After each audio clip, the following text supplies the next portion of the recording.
నా దగ్గర 15 సంవత్సరాలు పనిచేసినావు, నేను కౌన్సిలర్గా చేసిన, అదే మున్సిపల్ వైస్ చైర్మన్ చేసి చైర్మన్ కూడా కొంతకాలం చేసినాం. ఇన్ని చేసిన యొక్క నిన్ను గురించి నాకు ఎక్కడ సూది మోగినంత కూడా తాగు లేకుండా నాకు నీ యొక్క పరిస్థితి అంతా తెలుసు. ఆ దగ్గర ఉన్నప్పుడే ఎన్నో తప్పులు చేసినావు. అప్పుడు ఏదో పార్టీకి చెడ్డ పేరు వస్తుందని నేను వెనకేసుకొని కొంత మాట్లాడినాం. నువ్వు ఏదో పోలీసులతో ఎప్పుడో తన్నులు తినాల్సినవని పోలీసుల బారి నుంచి కాపాడినా.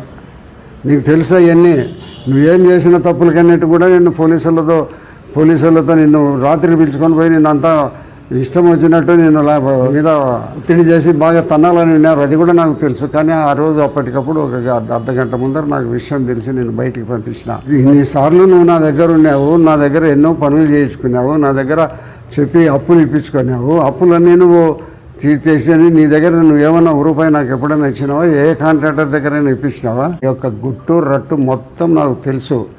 ఏదో వాళ్ళ మీద ప్రమాణం చేయి, వీళ్ళ మీద ప్రమాణం చేయండి, నాకేం కర్మ పట్టింది? నువ్వు ఈ దేశంలో ప్రపంచంలో ఉన్న దేవుళ్ళందరి మీద ప్రమాణాలు ఓట్లు అయిపోయినాయి. వర్షాల కాడ నీళ్లు పోసుకొని పోయి దేవుని దగ్గర ప్రమాణం చేసిన పెద్ద మనిషి నీతో మేము పోటీ పడాలంటే పడే పరిస్థితి మాకు లేదయా. మేమేదో నిజాయితీగానే జీవిస్తాం, నిజాయితీగానే చచ్చిపోతాం.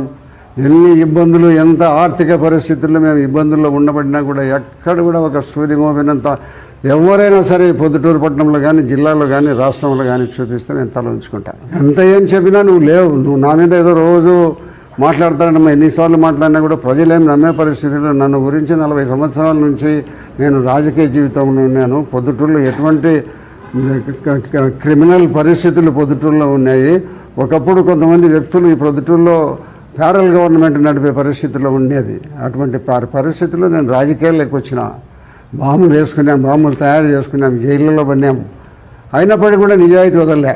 ఈరోజు వరకు వదలను. అయితే ఆర్థిక ఇబ్బందుల్లో ఉన్నాం మేము, కానీ అయినా కూడా నిజాయితీ వదలను. నిజాయితీగానే ప్రజలకు నేను నా మీద నమ్మకం కలిగి 6 సార్లు నన్ను ఎమ్మెల్యేగా ఎన్నుకున్నారు. అటువంటి ప్రజలకు నేనేదో తప్పు చేసిన వాడైతే నన్ను ఎన్నుకుంటారా? నేను సంవత్సరాల గవర్నమెంట్లో ఎన్ని ఆగాయిత్యాలు, ఎన్ని అన్యాయాలు, ఎంతమంది భూములు గుంజుకున్నారు, ఎంతమంది ఆస్తులు లాక్కున్నారు, ఎంతమంది దగ్గర మీరు ఇబ్బందులు పెట్టి జైళ్ళ పాలు చేసినారు. ఇవన్నీ మర్చిపోరా? నువ్వేదో 3 సంవత్సరాలు కాదు, నీకు 30 సంవత్సరాలైనా నీవు వేరే వాళ్ళు ఎవరన్నా వచ్చి గెలుస్తారేమో తప్పగా నీకైతే అధికారం లేక నువ్వు వచ్చే పరిస్థితి పొద్దుటూరులో లేరు. పొద్దుటూరులో నేను నమ్మరు.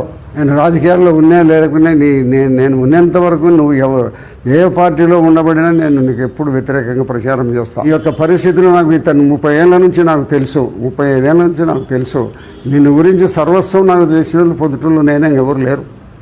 ప్రతి ఒక్కరూ తప్పనిసరిగా యూట్యూబ్లోకి వెళ్ళి కడప వార్తను లైక్ చేయండి, సబ్స్క్రైబ్ చేయండి. ఇట్లు మీ జి రమణయ్య, ఎడిటర్, కడప వార్త.